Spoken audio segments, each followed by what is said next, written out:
If Blake Shelton asked you to get a couple's tattoo, would you do it? Probably. And I do not have any tattoos. But if he asked me to get the same one he has, I would probably have to say no, because that is the stupidest tattoo I've ever seen in my life. Lucky you. It's time for an Audacy check-in with the legendary Gwen Stefani of No Doubt. I don't believe in this manifestation stuff, but I did talk to Allie earlier in the year, and I said, who of all the people in the world would you want to stop by and hang out with us in the morning? Lying.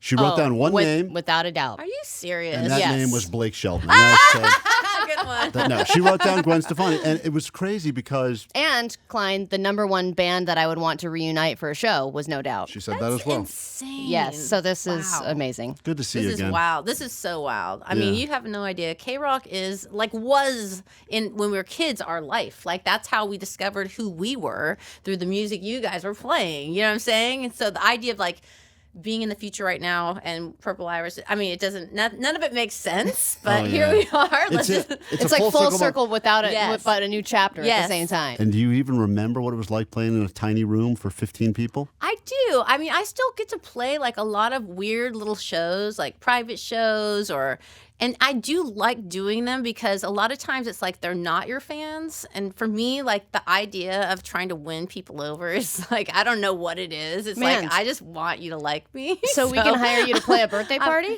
Huh? Yeah, for the right price. Oh, Yeah, all right, you cool. got it, girl. I'll start a GoFundMe. Well, obviously, you've been talking about Purple Irises. It just came out. You performed it at the Super Bowl. This song was something that you had written a few years ago and you've been sitting on. And now that it's out, I mean, how does it feel to have something that, you know, how you've had in your back pocket for a couple years and now everyone's finally enjoying it together? I need to go back and look when I wrote this, because I wrote it with this little alternative girl called Nico, who had written the first of True Babe, and she sent that to me, and then we finished it together, and then that song came out. But then I went in the studio back. I didn't really meet her until I actually wrote Purple Irises, because we kind of went back and forth. No, that's not true. I did go in with her and did the bridge on that song. But anyways, Nico, it was just really cool to write with her, because there's all these amazing songwriters out there. Like back in the day when No Doubt and when I say No Doubt, it's weird because I am in No Doubt too. But like for some reason, the guys and I would write songs. Like we didn't know what we were doing. Like we didn't have like somebody like that's professional that's like, okay, no, that you can't do that many syllables, it won't rhyme, or whatever it was. We just did whatever we did. Like we just made it up ourselves. So later in life, when I was doing like Love Angel Music Baby and Sweet Escape and all that, I got to go in with these like professional of the moment like songwriters, and it was so incredible. Like one of the first ones being, you know, Pharrell, like and being able to like work with people outside of the genres that I knew, and it was just like such an amazing as a songwriter thing to like learn. And the collaborations have always been my favorite, like best work, I think.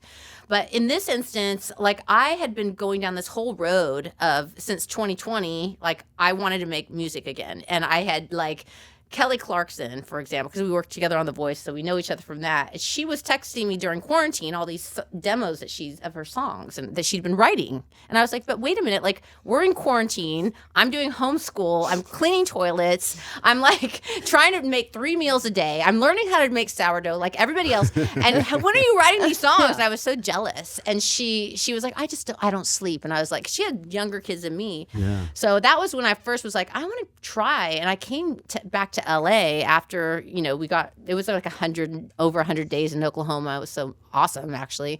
But I went to the studio, and it was like the whole studio, the inside was wrapped with plastic.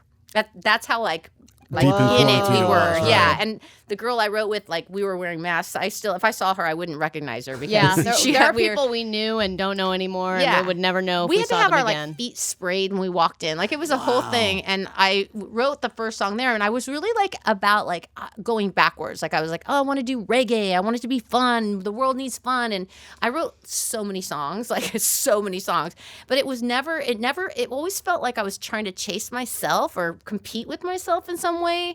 And I don't really think I knew that until I wrote Purple Irises. It was like, okay, now I feel like this is what the record's going to be. It's this energy. It's me in the back of the station wagon in Orange County on the way to church with my parents, like listening to that 70s like music that was like the backdrop of my childhood.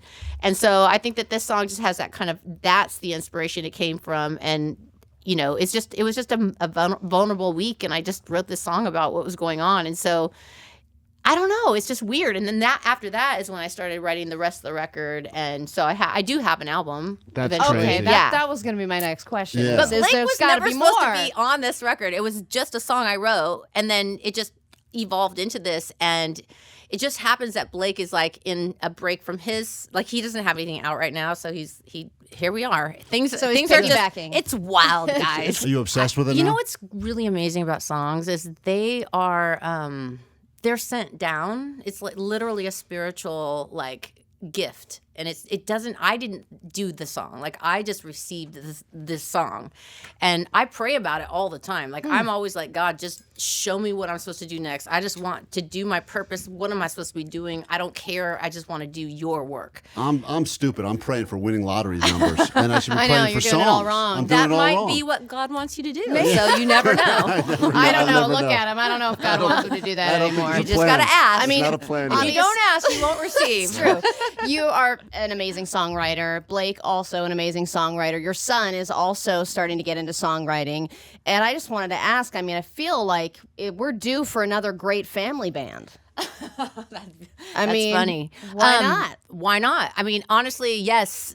My firstborn King James, he surprised us because people are always like, oh, well, it's not surprising, it's your kid. I was like, no, that's not how we're born. Like I'm not like my parents. You know what I mean? Like we are just sent here and like born here, and then we have to figure it out. What are we supposed to be? And he just wrote this song when he was 15, and I was like, okay, you're lying. Like, you did not write that. There's no way. And then he now he has like 50 songs. He's really, really gifted. And I think at the end of the day, out of everything that I've done, like the most satisfying is to be part of writing a song. Like it is just because, especially I was going to say, because you said, did I know? I just knew that it captured exactly what I was feeling, and when I listened back, it was like speaking back to me, and it's almost like you learn about yourself through this song. And songs are weird because it's not a lot of lyrics. It's not like you're writing a book, or you know what I mean, or But even it's a the whole paragraph. vibe. And Yeah, it's a 70s vibe, but it's so Gwen Stefani right now in 2024. oh my gosh, I love Which that. is so Thank you. interesting. And I think now, because everyone's excited about the future, the Coachella, the No Doubt reunion, and do you think when you hear these songs, which I know you haven't started practicing yet, but when you hear the songs, do you think they still speak to you, or do you feel like I'm not that Gwen Stefani anymore? I can't listen to a lot of songs because they speak so clearly to me. And it's like, you have regrets, you have mistakes you've made, and most of the songs are about that. So, Yeah. you just go, like, there's certain, like, if I do Ex-Girlfriend, even when I say it, I almost throw up in my mouth because it's like, just know exactly where I was at in that moment to write that song, and what I know now, like, it's just like, oh my God, like, it just brings you right back. And, there's lots of times where you'd be on tour and you're doing the repetitive songs, but it's not the songs. You're not in the songs. You're there with these new people every night, and they're receiving the songs. And so that's where you get the energy, and you kind of relive that moment with them. And it's like, it's very interesting. I can't believe that I was chosen to be able to have this life, because it's such an incredible way to, I don't know, just express yourself, but also get to know yourself, and the songs do that. And it's not just me, because a lot of people are getting that from them as well. Like, I can remember when Don't Speak came out, and we were, I'd never even traveled. Like, my parents, our family was very like conservative. It was like our family. Like, I was very naive, very, very naive. The only place we'd ever traveled to was like San Francisco. Like, I'm not kidding you. And Did then you when go I was to Disneyland at least? we did. Well, we lived by there. Yeah. But, I mean, it's not far. but we just like we weren't traveling a lot. Like, we would, Catalina Island, Big Bear, Right. Anything that was 5 hours yeah. or less. And Yeah. then when I was 21, they like called this family meeting, because I lived at home till I was 26. And because That's very trendy now. That's what everyone's doing. I know. now. well, I did it before, so. Trendsetter. Trendsetter again. Yeah, smart. But I basically we were like, we're gonna go to Italy next year, and it's gonna be this big trip, and we did. And I cried when we left. I was like, I'm never gonna get to go back to my Italy. And You realized it was just Catalina. They were pulling one over on you. no, we went to Vegas to no, that wasn't there yet. But anyways, yeah. So I don't even know what we were talking about. So go ahead. Hey, this new song is great, and I would imagine that do you guys sing in the shower together? Do you ever sing in the shower together? You know what? I'm doing that tonight. Yeah. Yes, try I'm gonna it out. I'm gonna do a sing in the shower with Blake. 'Cause We we actually have the shower that has the two Shower Yeah. heads.